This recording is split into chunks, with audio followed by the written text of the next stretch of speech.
On this week's packed edition of Tiger Talk News, Carpentry students at the Tech Center are helping to rebuild a Habitat for Humanity's latest home. And the boatload of sound work the Soundwave students have been putting in to their performance. But first, we'll take a look at the Veterans Day lunch put on by the Student Council. Your Tiger Talk News starts now.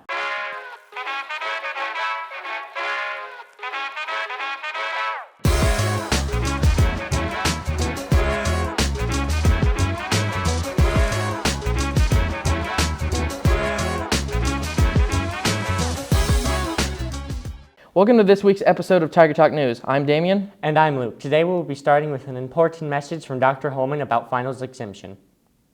Hey Tigers, today I want to walk you through the details of the finals exemption program. This is an awesome opportunity for students who meet specific criteria to be exempt from taking final exams in some or all of their classes. Let's break down the most important things you need to know. First, let's talk about the requirements for being exempt from a final exam. You must meet all of the three following guidelines. Guidelines in attendance, behavior, and grades. Attendance. You cannot have more than 2 excused absences in a class. Again, absences must be excused. The bad news, an unexcused absence automatically disqualifies you from the exemption. Now, here's the good news. School-sponsored activities like athletics, competitions, or field trips, funerals with proper documentation, and junior-senior college visits, again, with proper documentation, they will not count against you. But for other absences to be excused, make sure that you're following school policies. As far as behavior, you cannot have any ISS or OSS on your record for the semester. And for grades, you need to have at least a 70% or higher in the classes by the time of finals. Keep in mind, some courses like certain Tech Center classes may require a higher grade, like 80%, for example, for certification purposes. Now, if you meet all of these requirements for a particular class, you're eligible for exemption in that class. But remember, it's on a class-by-class basis, so you might be exempt in one class and still need to take the final in another. So, what about the process? To take advantage of this, you'll need to follow these steps. First, get the finals exemption form from the office when it becomes available, which is set for November the 20th. Then ask your teachers to complete their portion of the form for the classes where you qualify. Please don't ask teachers for classes where you know you are not exempt. Save everyone's time. And once your teachers have filled out the form, this form needs to be signed by your parent, as your parents have the final say.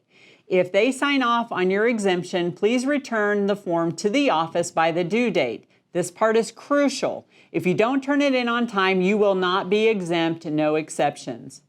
A few other random important points for you to know. What if you miss 10 minutes of a class period? Are you still considered present in that class? The answer is yes. There's a key point here. You must be present for at least 30 minutes of class to be considered present and not absent.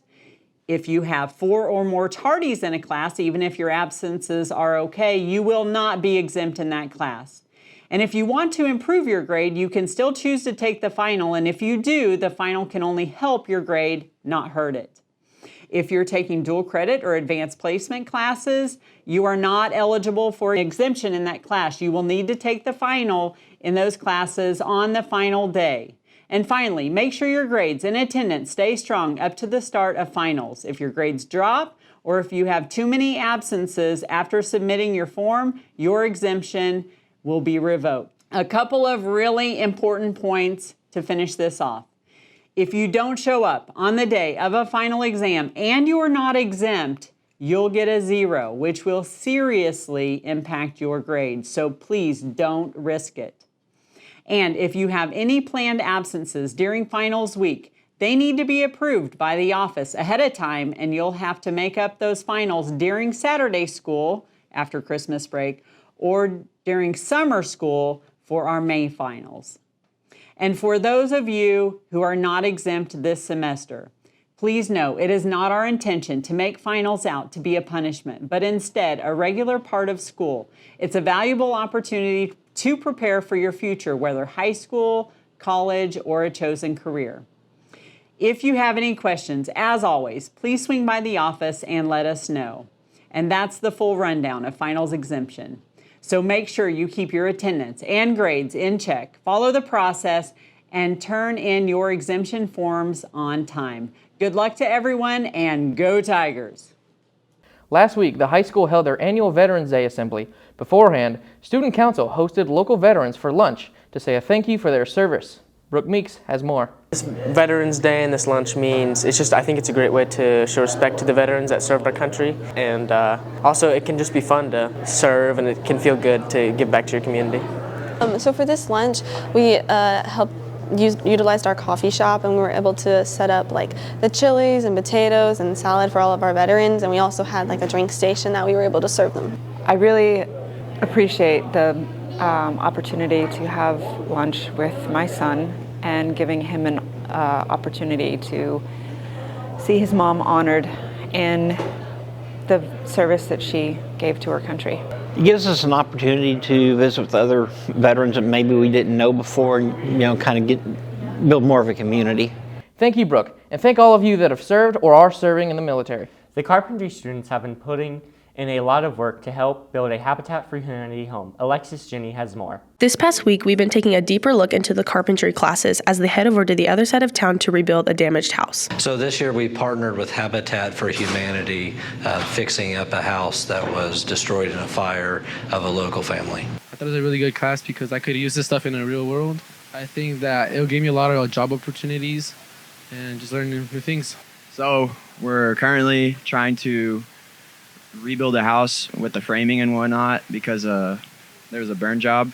We're trying to just redo the house. The favorite part about working on this house is it validates what we teach in the classroom. These students are actually able to get out and remodel a house that a family will live in soon.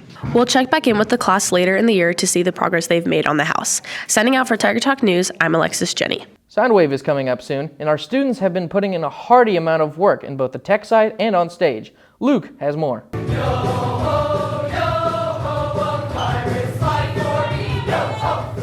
Come out and watch and have a good time. It's like a mini musical, so it's like 20 minutes of acting and singing and dancing, and the kids have a great time. Soundwave show is about pirates and a day in the life of a pirate. So some of it's silly, some of it's introspective, some of it's having fun, some of it's about burying a friend and finding treasure. So there's a lot to it. Do have our show choir festival. That's an opportunity to come see it. It's in the gym, so we always have like the Friday night before the day set up. We have a performance during seminar, and you can come see part of the show there.